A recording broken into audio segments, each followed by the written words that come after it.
దశాబ్ద కాలం తర్వాత తెలంగాణ రైతులను కరువు భయపెడుతున్నది. ఒకవైపు వానలు మొహం చాటేశాయి, మరోవైపు ప్రధాన జలాశయాల్లో చుక్క నీరు లేదు. కాలువలన్నీ ఎండిపోయి కనిపిస్తున్నాయి. తెలంగాణ ఏర్పడిన తర్వాత ఎన్నడూ చూడని పరిస్థితులు ఇప్పుడు రైతులను భయపెడుతున్నాయి. కరువు ముప్పుతో బెంగపెట్టుకున్న రైతులకు ప్రభుత్వం నుంచి భరోసా కూడా దక్కడం లేదు. ముఖ్యంగా కృష్ణా డెల్టాలో పరిస్థితులు అత్యంత దుర్భరంగా కనిపిస్తున్నాయి. సాగర్ ఎడమ కాలువ కింద సాగు చేసేందుకు రైతులు జంకుతున్నారు. ఖమ్మం జిల్లాలో సాగర్ ఆయకట్టు కింద జలాశయాలు, పంటల సాగుపై మా ప్రతినిధి సాంబశివరావు అందిస్తున్న గ్రౌండ్ రిపోర్ట్.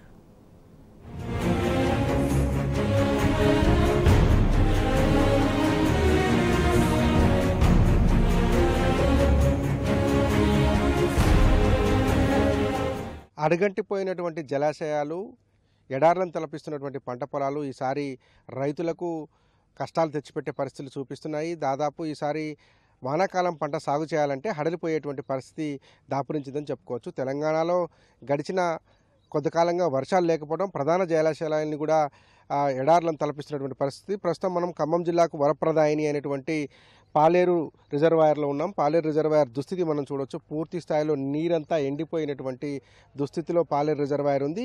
బహుశా గడిచిన 30-40 ఏళ్లలో ఇంత దుస్థితిలో పాలేరు రిజర్వాయర్ని ఎప్పుడూ చూడలేదని కూడా స్థానికులు చెప్పుకుంటున్నటువంటి పరిస్థితి కనిపిస్తుంది. పాలేరు జలాశయం నిండాలంటే కనుక కృష్ణా పరివాహక ప్రాంతంలో పూర్తి స్థాయిలో నీళ్లు రావాల్సి ఉంది. కొంత గోదావరి పరివాహక ప్రాంతంలో ఆశాజనకంగా పరిస్థితులు కనిపిస్తున్నప్పటికీ కొంత వరద వస్తుంది. అట్లాగే వర్షాలు కూడా చెప్పుకోదగ్గ పరిస్థితులు కనిపిస్తున్నాయి. కానీ కృష్ణా పరివాహక ప్రాంతంలో మటుకు ఎక్కడ ఇన్ఫ్లోస్ కనిపించట్లేదు. కృష్ణా పరివాహక ప్రాంతాన్ని మొత్తం చెక్ చేసినప్పుడు అక్కడ కర్ణాటకలో ఉన్నటువంటి అలమెట్టి నుంచి మొదలు పెడితే తెలంగాణ రాష్ట్రంలో ఉన్నటువంటి శ్రీశైలం వరకు ఎక్కడా కూడా ఇన్ఫ్లోస్ కనిపించట్లేని పరిస్థితి కనిపిస్తుంది. ఇప్పుడున్న పరిస్థితులు కనుక సాగర్, నాగార్జున సాగర్ కుడి ఎడమ కాలువలకు నీళ్లు ఇవ్వాలంటే దాదాపు 700 టీఎంసీల నీరు అవసరం అవుతుంది. ఎందుకంటే కర్ణాటకలో ఉన్నటువంటి ఎగువ కృష్ణా ప్రాజెక్టులు ఏవైతే ఉన్నాయో ఆలమెట్టి కావచ్చు, నారాయణపూర్ కావచ్చు, అక్కడ నిర్మించినటువంటి ప్రాజెక్టులు నిండి కిందికి రావాలి. జూరాల, దాని తర్వాత శ్రీశైలం, దాని తర్వాత నాగార్జున సాగర్ నిండాల్సినటువంటి అవకాశం ఉంది. అంటే దాదాపు కర్ణాటకలోనే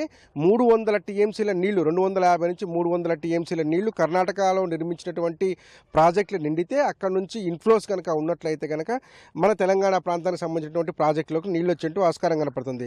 ప్రస్తుతం ఉన్నటువంటి నీటి లభ్యత, ఆయా ప్రాజెక్టులలో ఉన్నటువంటి నీటి లభ్యత వివరాలు మనం గమనించినట్లయితే కనుక అలమట్టిలో 129 టీఎంసీల కెపాసిటీ ఉన్నటువంటి అలమట్టిలో ప్రస్తుతం 99 టీఎంసీల నీరు ఉన్నట్టుగా చెప్తా ఉన్నారు. అంటే మరొక 30 టీఎంసీల నీరు అక్కడ అవసరం అవుతుంది. దాంతోపాటు నారాయణపూర్ 37.64 టీఎంసీల కెపాసిటీ ఉన్నటువంటి నారాయణపూర్లో 28.76 టీఎంసీల వాటర్ ఉన్నట్టుగా చెప్తున్నారు. అంటే అక్కడ ఒక 9 టీఎంసీల నీళ్ళు అవసరం అవుతున్నాయి. దాంతోపాటే ఎగువ కృష్ణా పరివాహక ప్రాంతంలో చాలా చోట్ల కూడా కర్ణాటక చిన్న చిన్న చెక్ డ్యాములతో పాటు మీడియం స్థాయి ప్రాజెక్టులు నిర్మించింది. వాటన్నిటిని నిండాలంటే మరొక 200 టీఎంసీల నీరు కర్ణాటకకే అవసరం అవుతుంది. అంటే దాంతోపాటు తెలంగాణ ప్రాజెక్టులు చూసినప్పుడు మనకు జూరాలకు ప్రస్తుతం అయితే మొత్తం జూరాల కెపాసిటీ 9.66 టీఎంసీలు అయితే ప్రజెంట్ 7.68 టీఎంసీల నీరున్నాయి.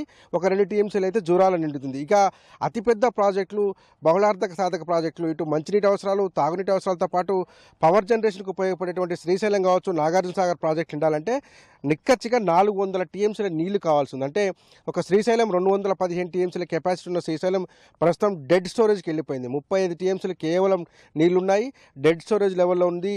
180 టీఎంసీలు నీళ్ళు అయితే తప్ప శ్రీశైలం నిండేటువంటి పరిస్థితి లేదు. ఇక నాగార్జున సాగర్ 312 టీఎంసీ కెపాసిటీతో పూర్తి స్థాయి నిండేటువంటి కెపాసిటీ ఉన్నప్పుడు ప్రజెంట్ 120 టీఎంసీలు ఉన్నాయి. 120 టీఎంసీలు పేరుకే ఉన్నది కానీ ఒక టీఎంసీ నీటిని కూడా వాడుకోలేని స్థితిలో సాగర్ ప్రాజెక్టు ఉన్నటువంటి పరిస్థితి కలుస్తుంది. సాగర్ నిండాలంటే 191 నుంచి 192 టీఎంసీల నీరు అవసరం అవుతుంది. అంటే శ్రీశైలం, నాగార్జున సాగర్కే నిక్కచ్చిగా దగ్గర 400 టీఎంసీల నీరు అవసరం అవుతుంది. అంటే కృష్ణా పరివాహక ప్రాంతంలో రోజుకి 3-4 లక్షల క్యూసెక్ల నీటి ప్రవాహం ఏదైతే ఇన్ఫ్లో వస్తుందో అంత పెద్ద ఇన్ఫ్లో వస్తే తప్ప ఇప్పుడు ఉన్నటువంటి సాగర్ బేసిన్లో ఉన్నటువంటి కృష్ణా బేసిన్లో ఉన్నటువంటి ప్రాజెక్టులు అనేటువంటి నిండేటువంటి పరిస్థితి లేదు.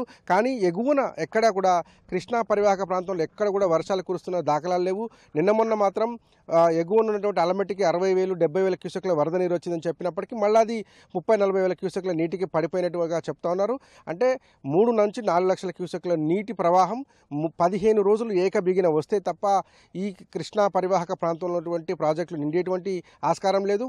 ఆ ప్రాజెక్టులు ఎండిన తర్వాత ఎడమ కాలువ కింద ఉన్నటువంటి ఖమ్మం జిల్లా నల్గొండ జిల్లా రైతాంగానికి నీళ్ళు ఇచ్చేటువంటి పరిస్థితి లేదు. అంటే ఈ వానాకాలం కూడా పంట పూర్తి స్థాయిలో వేయాలంటే రైతులు ధైర్యం చేయలేనటువంటి పరిస్థితులు క్షేత్రస్థాయిలో నెలకొన్నాయి. దాదాపు లెఫ్ట్ కెనాల్ కింద సాగర్ లెఫ్ట్ కెనాల్ కింద ఖమ్మం జిల్లాలోనే ప్రత్యక్షంగా 2,70,000 ఎకరాలు, పరోక్షంగా మరొక 30,000-40,000 ఎకరాలు, అంటే దాదాపు 3,10,000 ఎకరాలు సాగయ్యేటువంటి అవకాశం ఉన్నది. అటువంటిది ప్రస్తుతం పూర్తి స్థాయిలో అడుగంటిపోయిందని చెప్పుకోవచ్చు. అక్కడక్కడ బోర్ల కింద మాత్రం వేశారు.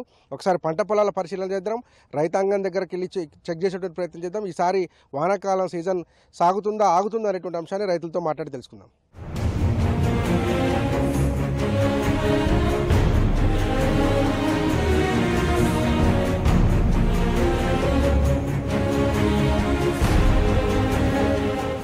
ప్రతి ఏటా సముద్రాన్ని తలపిస్తూ ఖమ్మం జిల్లా పొలాలను సస్యశ్యామలం చేసేటువంటి నాగార్జున సాగర్ ఎడమ కాలువ ప్రధాన కాలువ దగ్గర మనం ఉన్నాం. ఇక్కడ నుంచే పాలేరు నీటిని కిందికి వదులుతారు. ప్రస్తుతం మామూలు వర్షానికి కురిసినటువంటి నీళ్లకు తడిసినటువంటి కాలువను మనం చూడొచ్చు. వాస్తవంగా ఈ కాలువ దాదాపు 2.5 లక్షల ఎకరాలకు నీటిని తీసుకుపోయేటువంటి ప్రధాన కాలువ. కానీ ఈసారి ప్రధాన ప్రాజెక్టుల్లో నీళ్ళు లేకపోవడం, వైరా అట్లాగే పాలేరు 2 ప్రాజెక్టులు కూడా అడగంటిపోయినటువంటి నేపథ్యంలో రైతులు దీనావస్థలో ఉన్నారు. నీటి సరఫరాకు ప్రధానమైనటువంటి కాలువలన్నీ కూడా ఎండిపోయినటువంటి పరిస్థితి కనిపిస్తుంది. ఏ చెరువు కూడా నీటిని నిల్వలేనటువంటి పరిస్థితి ఉంది. ఈ చెరువులలో నీళ్ళు లేవు, కాలువల్లో నీళ్ళు లేవు. ఈ నేపథ్యంలో గ్రౌండ్ వాటర్ కూడా పూర్తి స్థాయిలో ఎంకిపోయింది. వాస్తవంగా కాస్త వర్షాలు వెనక అయినప్పటికీ కూడా చెరువుల్లోనూ అట్లాగే గ్రౌండ్ వాటర్లో కనుక నీళ్లు ఉంటే బోర్ల కింద నారుమళ్ళు వేసుకొని ఆ నారుమళ్ళని మళ్ళీ వర్షాలు వచ్చే నాటికి సిద్ధం చేసుకొని నాట్లకు సిద్ధమయ్యేటువంటి పరిస్థితి ఖమ్మం జిల్లాలో గతంలో ఉండేది. కానీ ఇప్పుడున్న కండిషన్స్లో గ్రౌండ్ వాటర్ లేదు, అట్లాగే చెరువుల్లో నీళ్ళు లేనటువంటి పరిస్థితి కనిపిస్తుంది. రిజర్వాయర్లను కూడా పూర్తి స్థాయి అడుగంటిపోయినటువంటి నేపథ్యంలో ఈ సంవత్సరం వానాకాలం సాగు ప్రశ్నార్థకంగా మారిపోయింది.